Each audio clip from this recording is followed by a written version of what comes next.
I am angry. YouTube has another massive problem that they've compounded, and Bandersnatch is not as revolutionary as everyone seems to think it is. It's iterative, meaning it expanded on previously existing technologies. What do these two things have to do with each other, though? And why am I outside, and why am I so angry? Well, I'll explain all of that right now! So, to get a better sense of what I mean with all this stuff, we need to go back a little bit. Take a little history lesson, a little detour at interactive media, because it's been around for a long time, well before the internet existed, in fact. It's kind of alluded to in Bandersnatch itself with the interactive choose-your-own-adventure style book that the main character is adapting into a choose-your-own-adventure style video game. Both of those things have been around for a long time, so interactive media is nothing new. And even more recently, we've had things like, The Wolf Among Us, all those Telltale games, those are interactive, and those play out like movies. But also, we've had things that are very similar to Bandersnatch in the past. Now, correct me if I'm wrong, but there were actually a little subgenre of old VHS tapes back in the day that worked similarly. They were interactive as well. They were interactive media, they were interactive movies, but that's not what I want to focus on today. The thing I want to focus on today is not books or video games. It is YouTube specifically. And even more specifically than that, YouTube's introduction of a system called annotations. Now, you guys might not be as familiar with those because they've kind of fallen by the wayside recently. They've kind of taken a back seat to YouTube's new thing called end cards or cards. It just is a general system.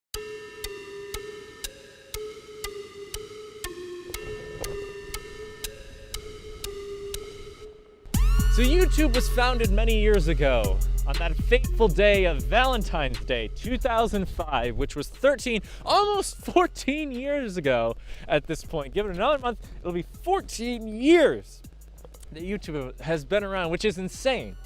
And a lot of changes have happened in that 14 years. So one of those changes was in 2008 when they actually added in annotations. End cards wouldn't come around for another 8 years after that. So little strange timeline we've got, huh? And if you're not really familiar with either of these things, again, end cards are like what we have now, where on mobile at the end of a video, it'll be like, oh, look at some other recent videos or whatever, subscribe and that stuff. But the main difference is the level of flexibility that you have with annotations versus end cards, because with annotations, you can make as many of them as you wanted. You can make ones for specifically just text boxes, and you could make them anywhere in the video.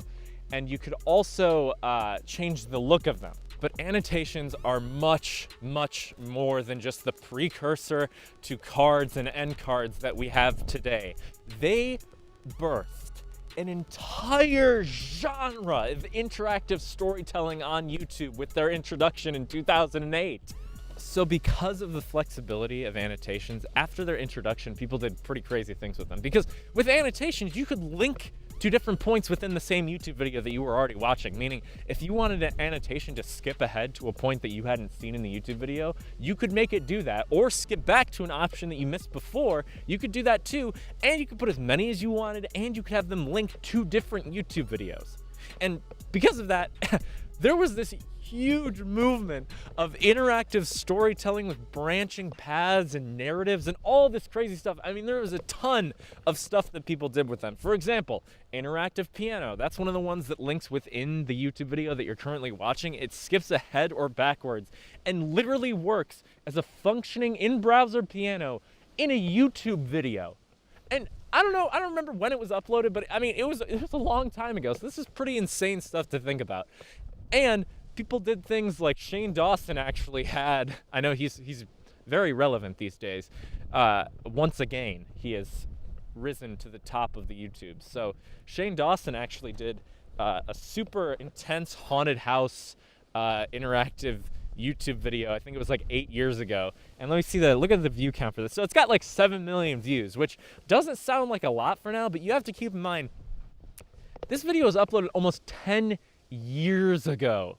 And that's not even counting some of those are just the ones that I remember like distinctly from my childhood, which sounds kind of weird, but those are just the ones I remember when I was like 12 or 13, you know. But there was ones that had like interactive card trick, for example. That was a really big one. That one had like 18 million plus views, and this isn't something that like died overnight in any capacity. I mean, this was an entire genre of YouTube video, and it was one that lasted several years. And I mean, so they've fallen a little bit out of favor recently, but I was looking, and there's videos that even like 2-3 years ago still are bolstering these huge view counts. I saw one with like 50 million views, and these are recently made videos in this format.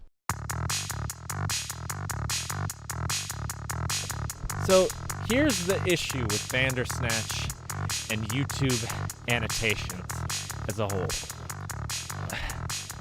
People are calling Bandersnatch a revolutionary thing. And sure, if you like it, that's cool. I wasn't the greatest fan of it, but I enjoyed it to an extent. I think it's worth watching, but it's not revolutionary in any capacity. And I mean, people without Netflix budgets, without Hulu budgets even, because I'm sure Hulu's gonna start doing some interactive movies or something, or interactive shows or whatever soon. People without those budgets have been doing insanely creative, amazing projects for years on YouTube, getting recognition sometimes, but sometimes not. Sometimes not getting any recognition at all. And that's a shame. It's like we're forgetting this huge period of history that, at least for me, was, I mean, it was formative to my younger years. It was formative to my childhood to have these awesome interactive YouTube videos. I mean, hell, even I made one at one point when I was like 13 because it was awesome. It was crazy to think that someone with the level of budget that you have, which is probably like $0, it's crazy to think that someone with that level of budget could make an insanely creative, compelling story that was not only a cool video, but it was interactive to boot. I mean, that's awesome. And honestly, ooh, dogs. Honestly, hi. Honestly, hello. Honestly, here's the biggest point I'm trying to make. Netflix launched their first interactive movie at the end of last year. Now it's the beginning of 2019.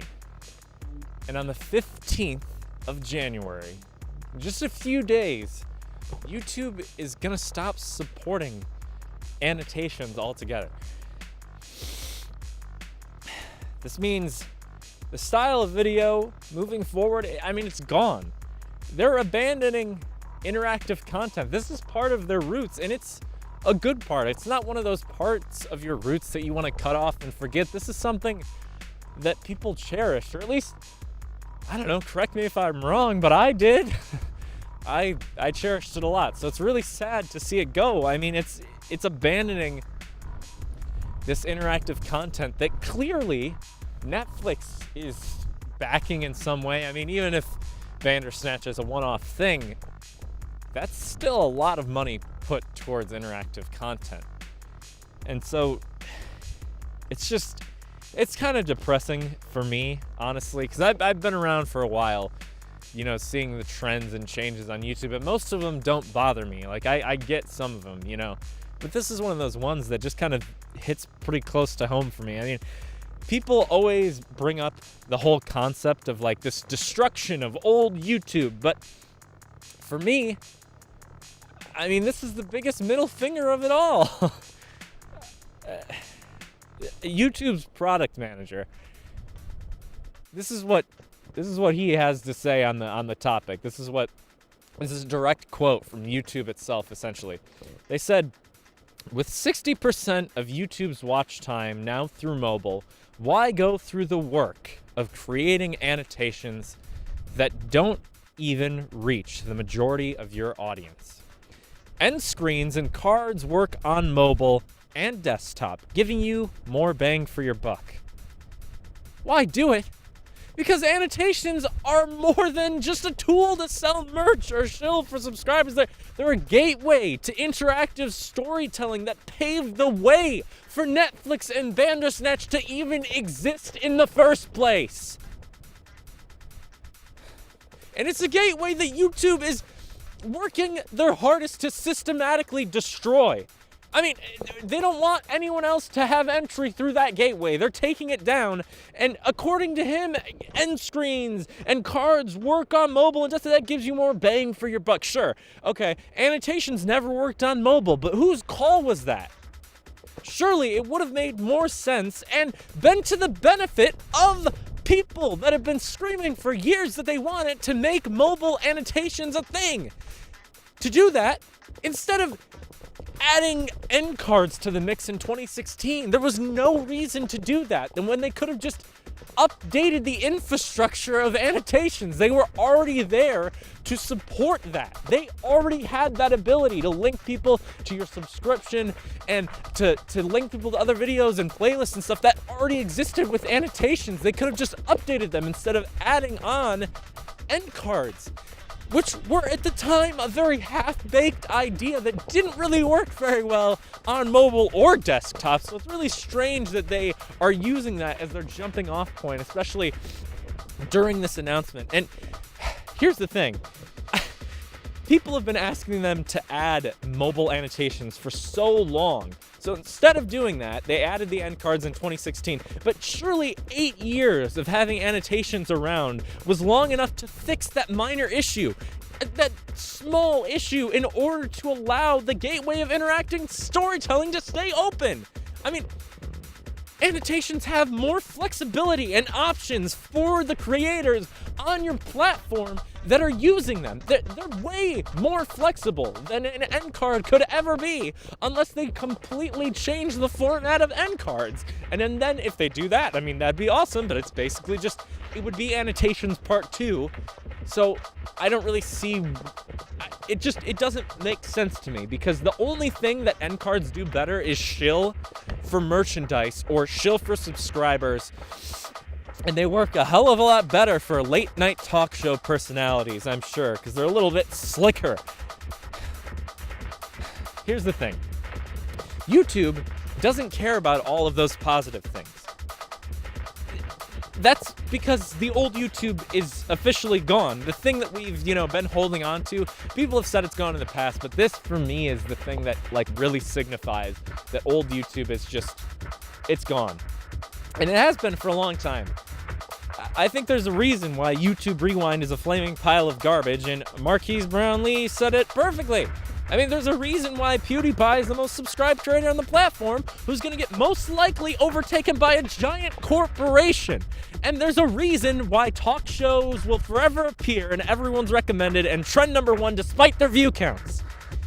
There's a reason YouTube stopped AdSense for small creators. There's a reason why edgy channels get their entire livelihoods deleted overnight without any warning, and then never get that back. Because YouTube doesn't care about its creators. Because the era of YouTube, broadcast yourself, is gone. And it's been replaced with this watered down, advertisers first shell of its former self. And that to me is why it's really, really depressing to see annotations go by the wayside.